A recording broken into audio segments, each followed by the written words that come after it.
everybody, Circleflex is here taking a look at day 20 for the Advent calendar. Only a couple more days to go. After this, I'm not really sure what I should do for daily videos. So if you have a suggestion, leave it in the comment section below, boys. Anyway, let's take a look at EU first. Alright, the AMX 1375 Wargaming.net league things at 3,000 gold. Alrighty then. It's a bit weird that they are selling it with the Wargaming logo, because I'm pretty sure when they sold it, it was like a super special thing. Because of the Wargaming logo thing. It's like the only way to get it was like this way. That's how I remember it anyway. So you get 3,000 gold with it. Which is, it's like 12 euros, let's say. So you're paying 28 euros for a tier 7 tank. Sorry, 18 euros for a tier 7 tank. 28 would be a bit outrageous. The tank itself is actually kinda okay, and the gun is actually kinda enjoyable to play with. But, it's still a tier 7 scout. A lot of tier 7 scouts are actually pretty good, but, I'm just gonna compare it to the other tier 7 scouts and see what we can come up with here, because it's definitely better than, you know, some of them, like the 1375. Let's just add that one. Let's add the Bulldog.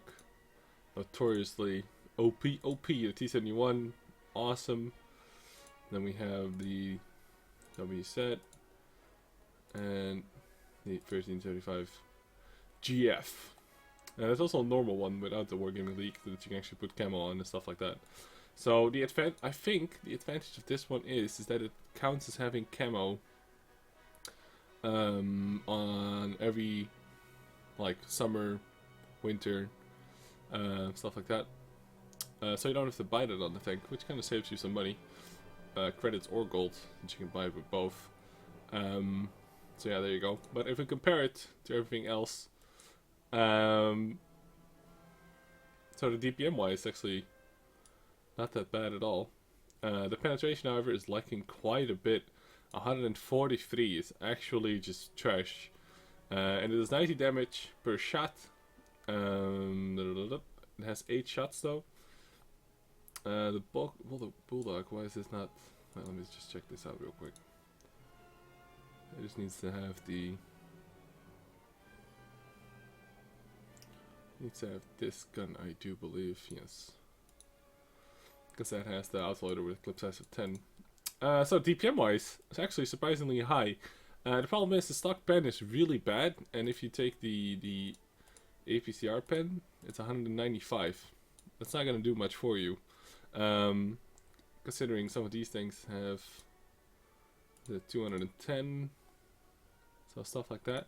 But let's just keep it at the normal values, because a lot of people will be like, you know, shooting a lot of AP in it. So 143 is quite lacking. That's really, really bad.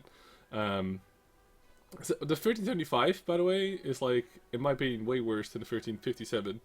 But the 1375 is notoriously bad, like, just god awful. So it carries 56 ammo rounds, so it's actually not that much considering you're doing 90 damage per shot. What's funny about the gun is that the clip, so every time you shoot, it takes 1 second for you to shoot again, so it's really rapid with delivering those 8 shots. Which it's kind of like a fun gun, you know, to shoot with. Like, it's something else. The handling and everything, the accuracy is, like, you know, okay. The aim time 2.2 is like everything is like quite alright there. It's just that the pen kind of kills it. The forward speed 61 and 23, just like the 375, with less power to weight but better terrain resistances. Let's see, tank first 48 is also on the low side, the turret first on the low side. So it's not the best of tanks really, but it does offer something. It also likes 10 view range over the American tanks, so absolutely, like, what the fuck.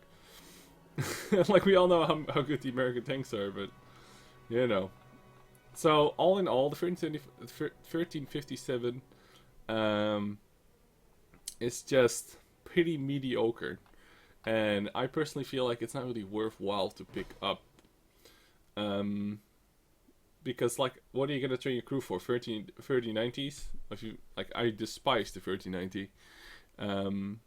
And the 1390, I'm also not sure how much play that sees these days, considering esports is gonna go to tier 10 tanks now. So that format is kind of fucked. The 7v7 it might probably still get used in the 1390, maybe even this tank as well.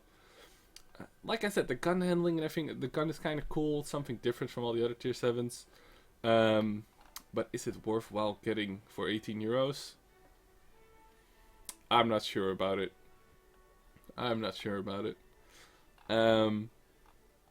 So yeah, you can train your light tank crew in it. Like I personally, I don't like the 1390. I don't like any of the scouts of the French too much, except the ELC AMX, which is a completely different tank. So crew training wise, it's kind of lost on me. Money making wise, it's a tier 7 with less pen, like super shit pen. So you're probably gonna shoot a bunch of APCR on it. So you're not gonna make as much money. So yeah, it's not really doing it for me.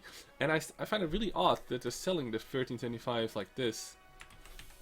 Let me just see if I can find the original sale. Was it this? 1504? There will be a Grand Finals exclusive tank up for grabs. So I don't know. I feel like once they were selling it for the first time. Interesting, added this little file to your tank collection. You can either attend the event personally to grab it, or you can purchase it in the premium shop for a few weeks around the Grand Finals. So please note that due to the Grand Finals personalization, it's impossible to add any emblems, inscription, or camouflage patterns to the vehicle. However, the vehicle will have 5%, like I said, camo active by default. So even if it cannot be painted, it gets the camo. So you kind of get the camo prices for free, which is kind of nice. But I still think it's odd that they're selling it with the Wargaming League. I think that was like the whole thing. It's like if you get it now, you get like the Wargaming.net special exclusive tank. So it's weird that they're selling it again with the same markings if they can sell it without one.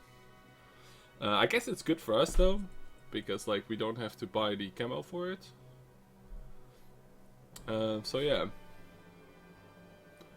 I guess it's a good thing, but it's also kind of weird that they're reselling it again. So I don't know what's up with that. Let's just take a look at Asia and see what they got, shall we? Okay, what the fuck?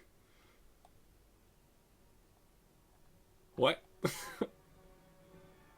Oh wait, what? No, wait. It is the 3057. So this is without the camo. And you go to the shop, and it's the one with the camo, and it's the GF. Oh, that's weird. Oh, that's really weird. It's also a little bit more expensive due to conversion rates than the European one. They're paying a euro, almost €2 more. But it's just I think it's just due to the conversion rates. Alright, well, alright, same deal. That's kind of interesting. Same amount of gold as well. So, reasons to pick this tank up would be crew training for 1390, not really making money, or just having a fun tank at tier 7. But keep in mind, it is a tier 7. It is the Scout, and the T-71 and the Bulldog are one of my favorite tanks, because, well, they're pretty OP, and just really, really good. So, yeah, is it worth picking up?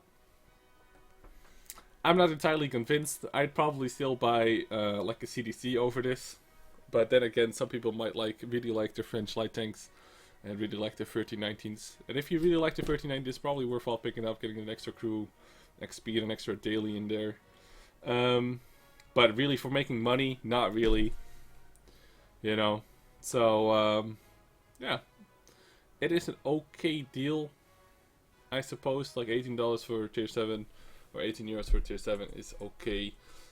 There's no premium time with it, which is nice. So yeah, the deal's pretty good. It's alright. It's alright. It really comes down to like if you want the crew training and stuff for the French light tanks. And out of those, the 12T is actually kind of okay, and the 1390 is a good tank. I just absolutely despise the way that the tank handles the gun and the chassis and everything. So yeah. it's kind of up to you guys. I think the price is okay, if a bit expensive. uh, but yeah, but yeah. So yeah, kind of up to you guys this time around. I couldn't really say like don't buy it ever, because it is an okay tank. Um, but yeah. So I'll be back tomorrow with day 21. Thanks a lot for watching, as always. Leaving comments down below if you already played this tank. It's been for sale quite a long time ago. Um, and let me know your thoughts on it, you know. I haven't played it much. I played it on the PTR, kinda. I think I played it like once on the live server. And like aced it in one game. Was like, oh, this is kind of cool, but meh. So, anyway, peace the fuck out, boys.